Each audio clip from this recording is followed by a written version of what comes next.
رمضان کی آخری توقع راتوں میں ایک ایسی رات آتی ہے جسے قرآن نے 1000 مہینوں سے بہتر قرار دیا۔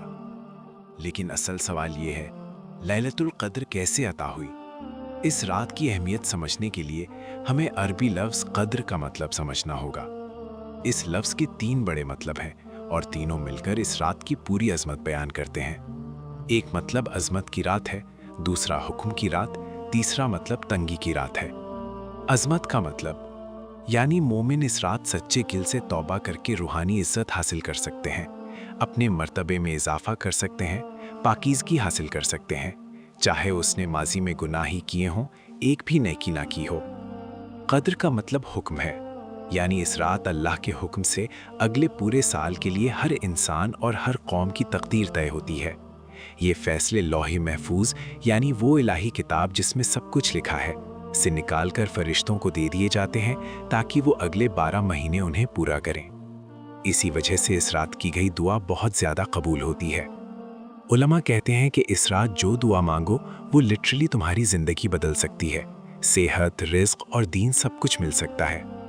تنگی والا مطلب یہ ایک عجیب اور دلچسپ پہلو ہے۔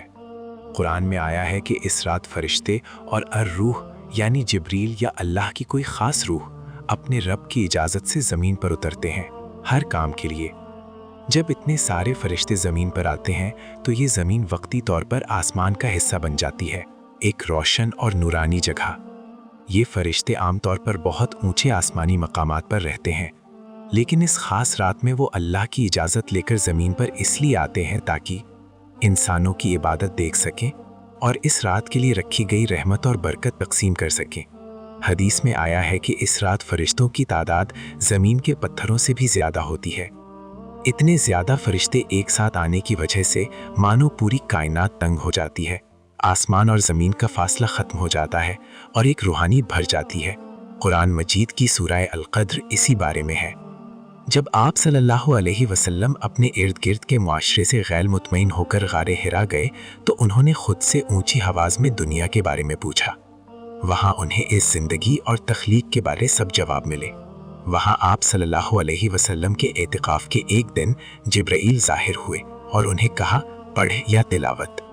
آپ صلی اللہ علیہ وسلم جو اس وقت نہ پڑھ سکتے تھے اور لکھ نہیں سکتے تھے تو نبی اکرم صلی اللہ علیہ وسلم ان کے اس حکم سے پریشان ہو گئے تو جبرائیل نے آپ صلی اللہ علیہ وسلم کو بڑی سختی سے گلے لگایا، اتنی سختی سے کہ آپ صلی اللہ علیہ وسلم سانس نہیں لے پا رہے تھے۔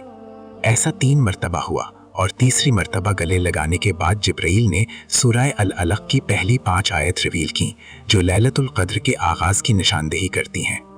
یہ آیت اللہ کے نام پر پڑھنے کے بارے میں بتاتا ہے جس نے انسانوں کو پیدا کیا اور انہیں علم سکھایا۔ جب نبی محمد صلی اللہ علیہ وسلم کو حرا کی غار میں جبرائیل فرشتے سے ایک گہری اور حیرت انگیز ملاقات ہوئی۔ یہ ملاقات اتنی شدید اور بھری ہوئی تھی کہ اس سے ان کا ذہنی اور جسمانی توازن ہل گیا اور وہ کانپنے لگے اور انہیں ڈر لگا۔ اس شوق میں وہ جلدی گھر واپس آئے اور اپنی بیوی خدیجہ رضی اللہ عنہا سے کہا کہ انہیں چادر یا کمبل سے ڈھک دیں تاکہ انہیں سکون اور تسلی ملے۔